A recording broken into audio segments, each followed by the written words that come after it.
Right, మరో breaking news చూస్తున్నాం. స్థానిక ఎన్నికలకు సంబంధించి ఏపీ ప్రభుత్వం సంచలన నిర్ణయం తీసుకుంది. ఇప్పటి వరకు ఉన్న 2 పిల్లల నిబంధనను పక్కన పెట్టింది. ఇక నుంచి ఎంతమంది పిల్లలు ఉన్నా ఎన్నికల్లో పోటీ చేసేందుకు అర్హులేనని పేర్కొంది. దీనికి సంబంధించిన ఉత్తర్వులను తాజాగా విడుదల చేసింది. ఇందుకు అనుగుణంగా న్యాయశాఖ కూడా ఉత్తర్వులు ఇచ్చింది. దీంతో స్థానిక సంస్థల ఎన్నికల్లో పోటీకి 2 పిల్లల నిబంధన తొలగింపుపై గెజిట్ జారీ చేసినట్లయింది.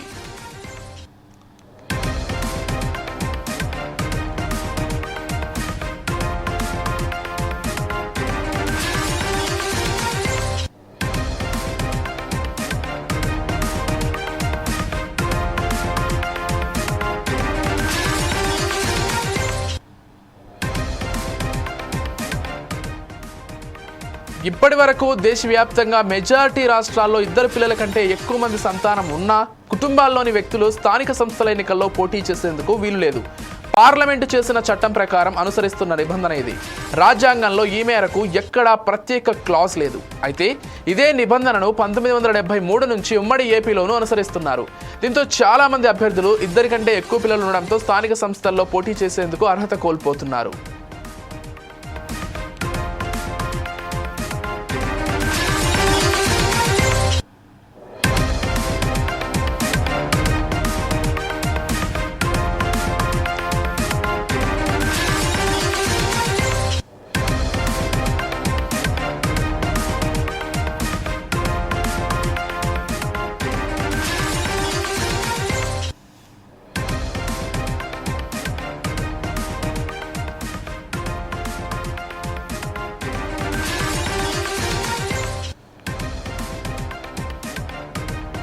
ఇద్దరు పిల్లల నిబంధనపై చాలా కాలంగా చర్చ జరుగుతోంది.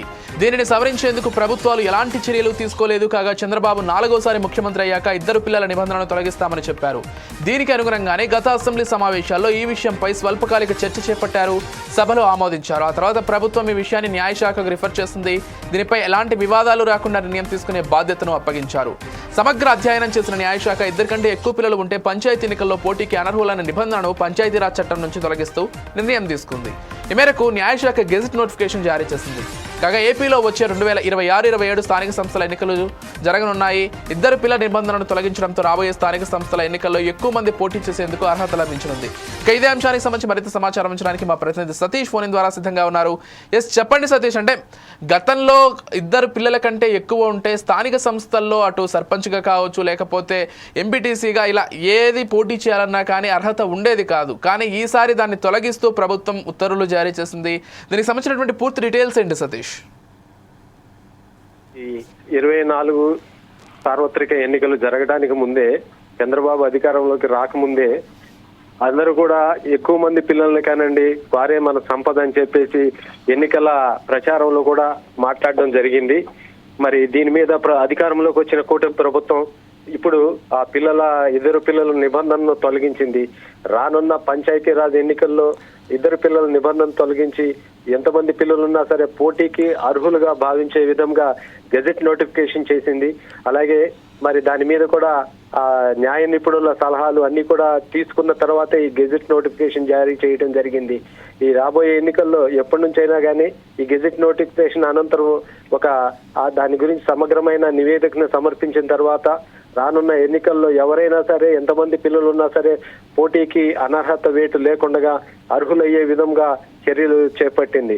రానున్న రోజుల్లో ఇప్పటికే జనాభా ప్రాతిపదికన చూస్తే మరి ఆంధ్ర రాష్ట్రంలో కూడా 4 కోట్ల మంది పైగా ప్రజలు ఉన్నట్లుగా ప్రజా సేకరణ నిబంధన తెలియజేస్తున్నారు. మరి అయినప్పటికీ కూడా పిల్లలు ఎక్కువ మంది ఉంటే మరి ఏ విధంగా ఇది ఏ కోణంలో వెళ్ళబోతుందనే దానికి ఒక ప్రశ్నార్థకమైంది.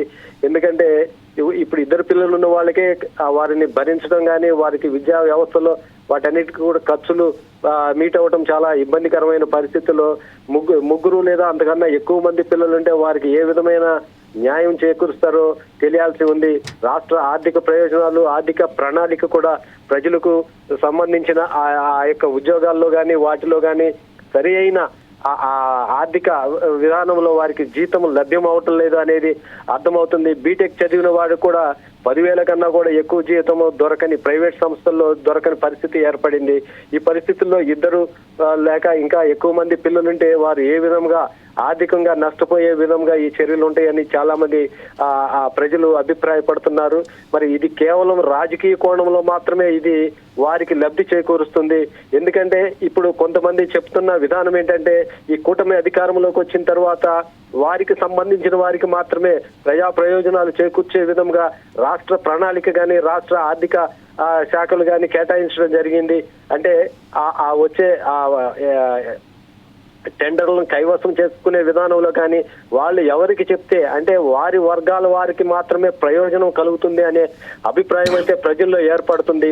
ఈ పరిస్థితుల్లో మరి మిగిలిన వారు మరి ఎక్కువ మంది పిల్లలు కనడం వల్ల వారికి ప్రయోజనం, ఎందుకంటే ఓట్ల శాతం పెంచుకోవడానికి వారు కావాల్సిన ఓటింగ్ ఇప్పటికే ఒక సామాజిక వర్గం ఆర్థికంగా బలపడిన సామాజిక వర్గం కేవలం 4% ఓటు ప్రజలు మాత్రమే ఉన్నారు. వారిని పెంచుకునే ఓట్ల శాతాన్ని పెంచుకోవడానికి ఈ విధమైన చర్యలు తీసుకున్నారని చెప్పేసి అనేక మంది ప్రజలు కానీ ప్రతిపక్షాలు కానీ తెలియజేస్తున్నాయి. రైట్.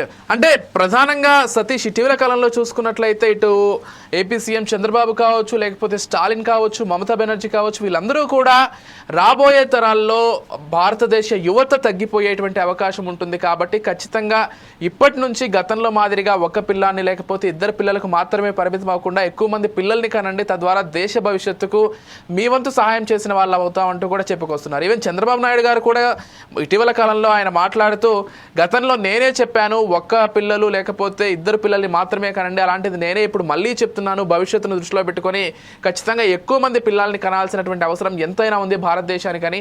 కాబట్టి ఇందులో భాగంగానే ఈ నిర్ణయం కూడా ఉంటుందని భావించవచ్చు. కానీ దానిలో ఏమాత్రం కూడా నిబద్ధత అనేది లోపించినట్లుగా కనబడుతుంది. దేశ ఓవరాల్ గా ఉన్న రాష్ట్ర జనాభాని చూసుకుంటే ఎంత శాతం ఉందనేది తెలుస్తుంది. దానిలో మరి బీపీఎల్ అంటే బిలో పవర్టీ లైన్ లో ఉన్న వాళ్ళు ఎంత శాతం ఉన్నారు అనే దానికి కూడా మనం దాని మీద కాన్సన్ట్రేషన్ చేయాల్సిన అవసరం ఉంది. మరి పేదరికాన్ని అరికట్టే విధానంలో కానీ ఈ పేదరిక నిర్మూలన వ్యవస్థలో కానీ చర్యలు చేపట్టి ఆ విధంగా చేస్తే బాగుంటుందనేది ప్రజాభిప్రాయం. Right. Thank you Satish. Right.